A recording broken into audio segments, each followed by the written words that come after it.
দিছে, ভালোভাবে মা বাবার সাথে আচরণ করেছে, আলিম উলামার সাথে শ্রদ্ধার সাথে তাদের নজরে তাদের চেহারার দিকে তাকাইছে, এই চক্ষু দিয়া কোরআনের দিকে তাকিয়েছে, ভালো ভালো জিনিসের দিকে তাকিয়েছে।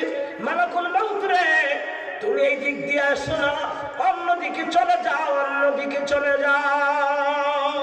সুবহানাল্লাহ বলেন।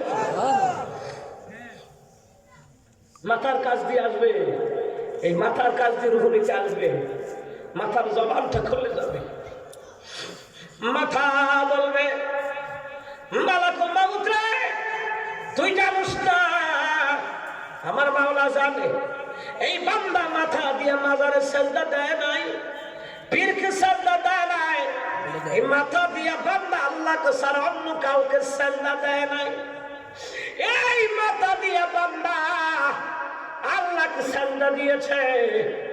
ওরে মালাকুল মউত, অন্যদিকে চলে যাও, অন্যদিকে চলে যাও।